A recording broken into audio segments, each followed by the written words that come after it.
तो हमारे जो रोज़मर्रा के जो हमारे बातचीत है, जो शब्द हम उपयोग करते हैं अपने रोज़मर्रा के अपने लोगों के बीच, उसी तरह के हमारे रिश्ते नातों में हमारी मिठास या कड़वाहट होती है। जो भी हमारे रिश्ते नाते हों, चाहे वो हमारे पिता पुत्र के हों, माँ बेटे का हो, माँ बेटी का हो, सास बहू का हो, चाचा भतीजे का हो, पति पत्नी के हों, चाचा भतीजे, जो भी रिश्ते आपके हैं, उनमें जो मिठास होती है, जो रिश्तों में जो कड़वाहट होती है या रिश्तों में जो मिठास होती है, वो हमारे शब्दों के कारण होती है, शब्दों के कारण। और ये जो शब्द हैं हमारे जीवन में हमें अर्श से फर्श तक पहुंचा देते हैं और या फर्श से अर्श तक पहुंच जाते हैं इस शब्दों के कारण। जितने लोग दुनिया में आज अमीरों की सूची में श्रेष्ठ स्थान पर हैं, वो कभी बहुत गरीब हुआ करते थे, बहुत गरीब। और यदि वो अमीरी का जीवन जी रहे हैं तो अपने शब्दों के कारण, अपने शब्दों के कारण। जिनके एक भी अनुयायी कभी नहीं हुआ करते थे, आज यदि उनके करोड़ों में अनुयायी पूरे दुनिया में फैले हुए हैं, तो इन्हीं शब्दों के कारण, शब्दों के कारण। इसलिए शब्दों का हमारे जीवन में किस तरह से प्रभाव पड़ता है, इसकी एक एक परत आज हम खोलने वाले हैं। तो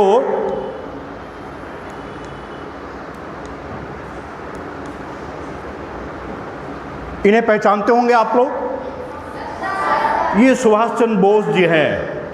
इनका एक बहुत प्रसिद्ध नारा है, तुम मुझे खून दो मैं तुम्हें आज़ादी दूंगा। और इस एक वाक्य ने पूरे भारत में तहलका मचा दिया था, युवाओं को आंदोलित कर दिया था। दूसरे हैं हमारे बापू, ये अहिंसा के पुजारी माने जाते हैं, लेकिन इन्होंने भी कह दिया था अंग्रेजों के खिलाफ, डू और डाई, करो या मरो, इस तरह का नारा दे दिया था। इसी 4 शब्दों ने, 2 ही शब्द हैं, डू और डाई, इसने पूरे देश में नहीं पूरी दुनिया में क्रांति ला दी थी, पूरे दुनिया में। और यह शहीद भगत सिंह, इनका कहना क्या है, देखिए आप जरा। जिंदगी तो अपने दम पर ही जी जाती है, दूसरों के कंधों पर तो सिर्फ जनाजे उठाए जाते हैं। ये जो शब्द हैं, ये तरुणाइयों को उन्होंने आगे बढ़कर काम करने के लिए प्रेरित किया था।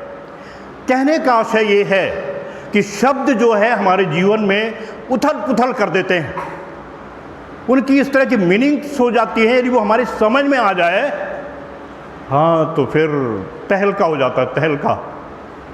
इन शब्दों को देखना है, इन शब्दों को पकड़ना है, और पकड़ने के पहले सोचना है।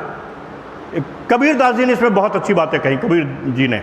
और कबीर जी ने ऐसे सरल भाषा में कही है कि प्राइमरी क्लास का स्टूडेंट भी बिना किसी के समझाए बहुत अच्छी तरह से समझ सकता है।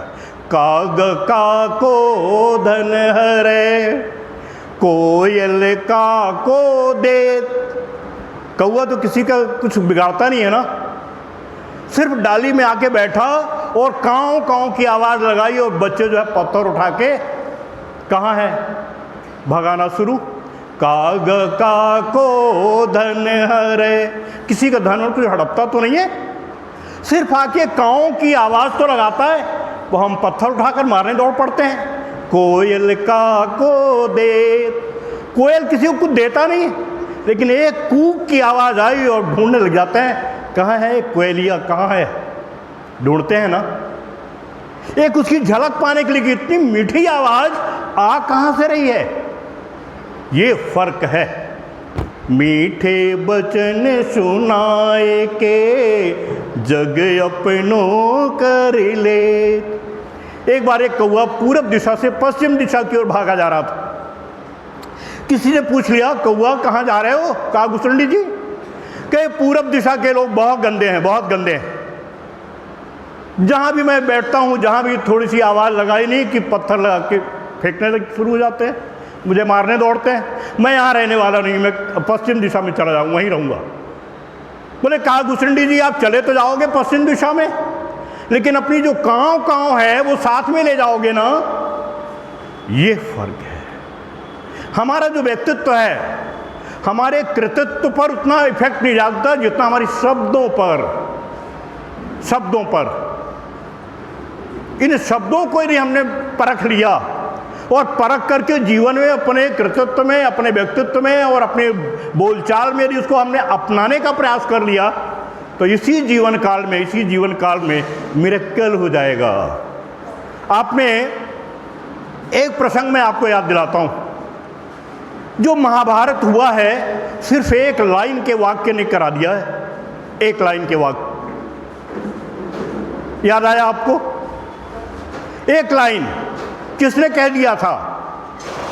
द्रौपदी ने कह दिया था। किसे? दुर्योधन को कह दिया था कि अंधों के अंधे ही होते हैं। बस पटकथा लिख गई थी महाभारत की, इसी वाक्य ने लिख दी थी। और इतना बड़ा महाभारत भाइयों के बीच में, भाइयों के बीच में करा दिया, जिसमें करोड़ों लोग मारे गए एक वाक्य ने। इसलिए जो वाक्य हैं, जो शब्द हैं, इनको का चयन यदि हमको आ जाए जीवन में, बस मैंने भी जो कुछ पाया है जीवन में छोटा मोटा, इन वाक्यों के कारण, इन शब्दों के कारण ही पाया। इसलिए मैं आपसे आज कहने आ रहा हूँ, आपकी उम्र बहुत अच्छी उम्र में है। आप इस उम्र में यदि अभ्यास बन गया अच्छे शब्दों का, सटीक शब्दों का, एकदम जीवन में मिरेकल हो जाएगा, मिरेकल।